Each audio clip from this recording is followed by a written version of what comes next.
Shalom, shalom, la famille en Christ. Soyez donc bénis dans le nom de notre Seigneur Jésus-Christ de Nazareth. Donc je tenais à vous partager une petite exhortation. C'est tout simplement un message important que le Seigneur voudrait que je vous partage cet après-midi. Tout simplement, l'intitulé de cette exhortation, c'est le fruit de l'obéissance. Le fruit de l'obéissance à la parole de Dieu. Donc nous allons tout simplement prier avant de rentrer dans cette exhortation. Éternel Dieu, je te bénis, je te rends grâce. Je te remercie, Seigneur Père éternel, mon Dieu, mon roi, de ce que tu m'accordes une capacité d'apporter la vie au moyen de ta parole, Seigneur Dieu. Seigneur, je ne suis rien, Père éternel, mon Dieu, mon roi, mais c'est toi qui m'utilises, Seigneur, en cet après-midi. Je prie, Seigneur, que chaque mot qui sortira de ma bouche ne vienne pas de ma chair pour corrompre, mais que cela vienne du Saint-Esprit, ton Esprit Saint, Seigneur Dieu puissant, pour apporter la vie, pour convaincre ne serait-ce qu'une âme, Seigneur, à la repentance. Père éternel, mon Dieu, mon roi, toi que le Dieu qui apporte la vie, toi que le Dieu qui délivre, toi que le Dieu qui ressuscite les morts au moyen de ta parole. Alors je te bénis, je te rends grâce, Seigneur Dieu puissant, que cette exhortation puisse toucher ne serait-ce qu'une âme et ramener une âme à la repentance, Père éternel, mon Dieu, mon roi. Je te bénis, je te rends grâce, c'est au nom de Jésus-Christ de Nazareth que je viens ainsi de prier. Amen. Merci Seigneur. Donc comme je pouvais dire, l'intitulé, donc cette exhortation s'intitule « Le fruit de l'obéissance, c'est la bénédiction ». Le fruit de l'obéissance. Donc ça veut dire en fait tout simplement que si tu obéis à la voix de Dieu, si tu obéis à la voix de l'Éternel, il va en résulter la bénédiction. Et ce qu'il faut savoir, c'est que la bénédiction de Dieu, elle ne se fait suivre d'aucun chagrin. Donc c'est très important parce que quand Dieu te bénit, en fait, tu n'auras plus, il n'y a plus la souffrance, si je peux dire derrière. Quand Dieu te bénit, c'est pour l'éternité. Quand Dieu te donne quelque chose, ce n'est pas pour reprendre. Quand il te donne quelque chose, c'est pour que tu puisses le garder, le faire fructifier. C'est pour cela que vous allez voir que la bénédiction de Dieu, elle a une phase de préparation, si je peux dire. Et cette phase de préparation, elle est marquée par plusieurs étapes.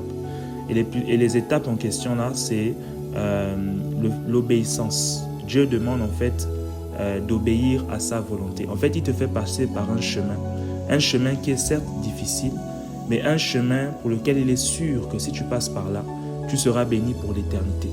Et souvent, nous voyons aujourd'hui que les gens ont du mal à obéir à la voix de Dieu parce qu'ils ont une envie de tout comprendre. Ils ont envie de tout comprendre, de tout maîtriser, si je peux dire. Mais en fait, les sentiers par lesquels Dieu nous fait passer, ce sont des sentiers où nous ne voyons pas forcément la finalité de suite. Mais nous comprenons seulement plus tard pourquoi Dieu nous a fait passer par ce chemin-là. Donc, ce qui est important de savoir, c'est que quand nous parlons de la foi, la parole nous dit la foi est une ferme assurance des choses que l'on espère, une démonstration de ce que l'on ne voit pas. Amen.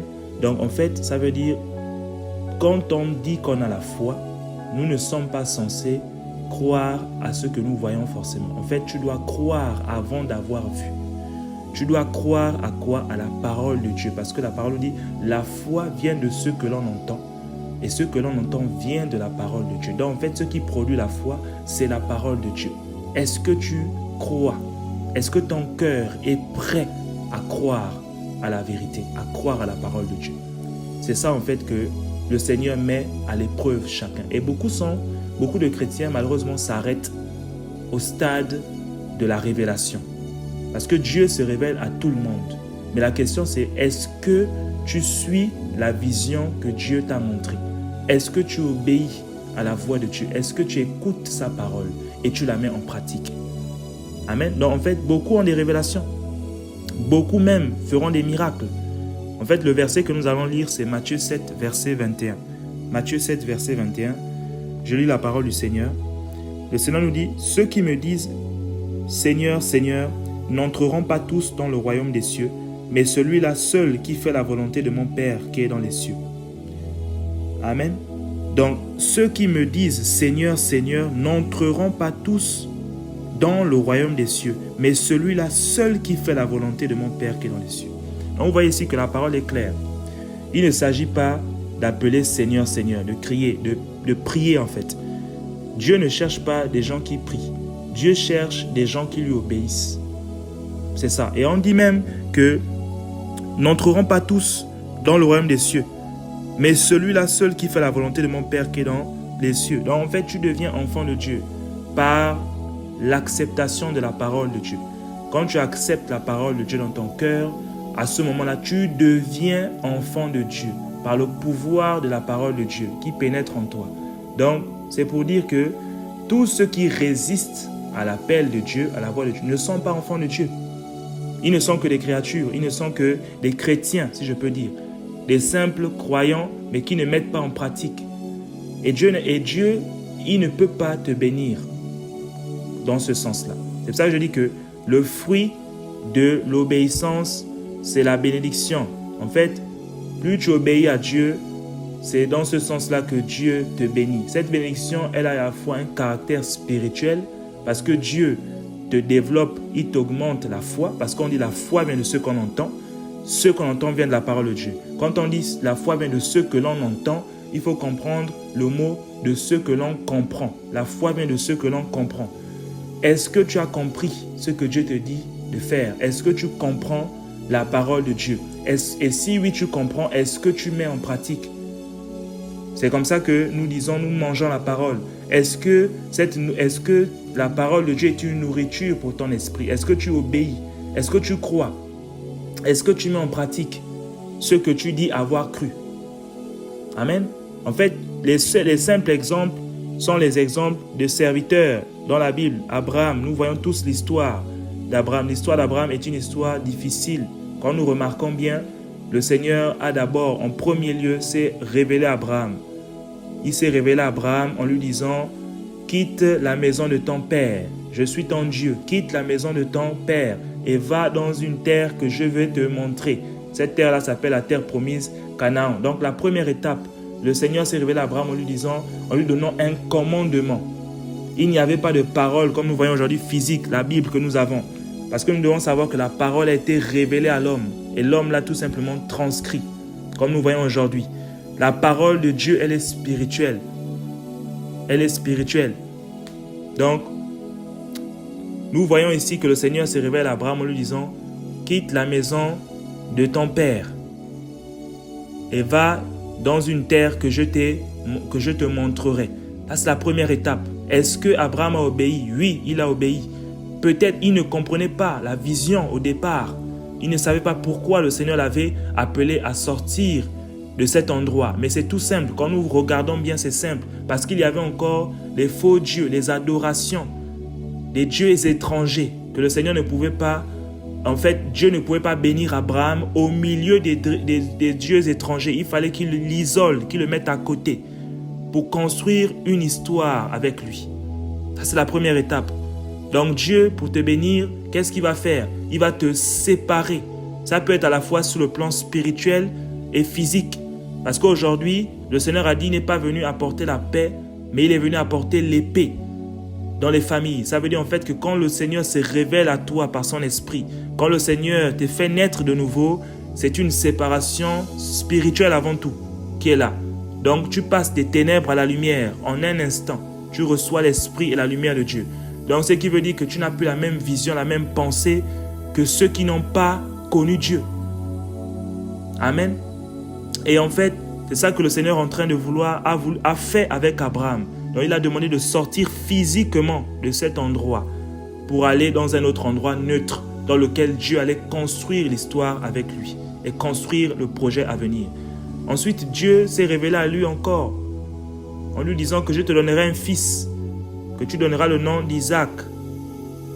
Il a cru en cette parole-là parce que c'est lui qui allait dire à sa femme, Sarah, que Dieu nous a promis un fils. Elle avait un doute parce qu'elle avait déjà un âge avancé. Ensuite, le Seigneur a pu accomplir cette promesse. Bien évidemment, nous avons le péché charnel d'Abraham avec la servante Agar, ce qui a donné lieu à Ismaël. Ensuite, nous avons le fait que le Seigneur a demandé, une fois Isaac venu au monde, il a demandé son fils comme sacrifice. Là encore, Abraham n'a pas résisté. C'est vrai, il n'a pas compris la vision de Dieu. Mais il s'est dit que le même Dieu qui m'a donné ce fils-là, le même Dieu est capable de le ressusciter, même si il meurt. Mais en fait, c'est cette foi On dit c'est une ferme assurance des choses que l'on espère, une démonstration de ce que l'on ne voit pas. Donc Dieu, à travers en fait sa parole, il te demande l'obéissance. Et cette obéissance-là produit au final la bénédiction. Parce que quand nous voyons le plan de Dieu, ce plan de Dieu-là, c'était pour donner, à travers ce sacrifice, une multitude d'enfants spirituels que nous sommes aujourd'hui par la foi. C'est pour ça que nous sommes les enfants d'Abraham par la foi. Donc nous voyons en fait qu'il y avait un projet de Dieu derrière. Certes, Abraham n'a pas compris ça à l'instant parce qu'en fait, Dieu, pour te révéler ces choses saintes, il faut que tu sois son ami. Ça veut dire en fait qu'il faut que tu sois intime avec lui. Mais avant d'être intime avec Dieu, Dieu te teste, il teste ta foi, il éprouve ta foi à travers l'obéissance, tout simplement. Et beaucoup de chrétiens disent qu'ils croient, qu'ils ont la foi, mais ils ont du mal à obéir. Et vous voyez que c'est contradictoire. Parce que Dieu nous demande d'obéir même quand nous ne comprenons pas, même quand nous ne voyons rien, même quand nous n'avons pas de signes, même quand nous n'avons pas forcément de manière de maîtriser notre vie. Il nous demande de croire, d'obéir. C'est dans ce sens-là que tu peux dire que tu es un chrétien ou que tu es un fils ou une fille de Dieu. Si tu n'obéis pas à la parole de Dieu, la parole de Dieu ne pourra rien produire en toi comme fruit. Et tu seras un chrétien charnel. Tu seras la même personne. Tu n'auras pas forcément cette vision de l'esprit. Et ta foi sera toujours neutre. Parce que ce qu'il faut savoir, c'est que ce sont les épreuves qui fortifient ta foi. C'est à travers l'obéissance que ta foi grandit. C'est à travers l'obéissance que Dieu te bénit. C'est à travers l'obéissance que Dieu fait quelque chose dans ta vie. C'est un prix à payer. Et à chaque fois que Dieu te demande quelque chose, ce sera toujours difficile pour la chair. Ça, c'est clair. Ce sera toujours comme impossible à faire pour ta chair. Mais selon l'esprit, ce sera facile. Donc Dieu ne te demande pas forcément de réfléchir à l'avenir, à la suite. Il te demande d'obéir, même quand tu ne comprends pas. Parce que derrière l'obéissance se cache la bénédiction. Amen. Donc c'était tout simplement cette exhortation que je voulais partager avec vous pour fortifier ne serait-ce qu'une âme, pour dire en fait que le Seigneur, tu ne peux pas dire que tu as la foi si tu n'as pas une épreuve de la foi. C'est à travers l'épreuve de la foi que tu testes ta foi. C'est à travers l'épreuve de la foi que tu testes ta foi. C'est comme à l'école en fait, si je peux dire. C'est à travers le devoir, le contrôle, si je peux dire, l'évaluation que tu mets en fait, que tu testes tes connaissances. À la fois, le professeur, on peut dire le professeur, c'est un maître. Il est comme le Seigneur. Donc, en fait, lui, il évalue ton niveau de connaissance et de compétence dans un devoir. La même chose aussi, Dieu évalue ta foi à travers l'épreuve. Et quand on parle de l'épreuve, il faut voir l'épreuve comme en fait un passage obligatoire pour le royaume des cieux. Tout être humain, tout chrétien qui se dit être enfant de Dieu passera par des épreuves qui vont l'emmener au brisement. Parce que l'obéissance t'emmène au brisement, c'est-à-dire tu sors de ta zone de confort, tu sors de ta zone où tu maîtrises. En fait, tu vas complètement dans l'inconnu, dans un endroit que tu ne maîtrises pas. C'est comme ça que le Seigneur a pu emmener Abraham dans un désert, si je peux dire, dans le désert. Quand nous voyons la vie de Moïse, c'est pareil. Moïse était dans un désert aussi. Pendant 40 ans, il a été préparé, il a été formé, il a été enseigné. 40 années plus tard, il a été utilisé pour aller délivrer le peuple d'Israël. Donc en fait, c'était uniquement l'obéissance que le Seigneur recherchait pour délivrer un peuple tout entier.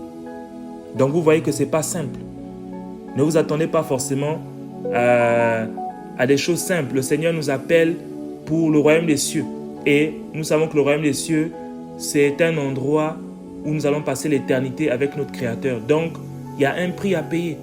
Les étapes par lesquelles le Seigneur nous fait passer, c'est pour nous emmener au brisement total de la chair, à la crucifixion de la chair.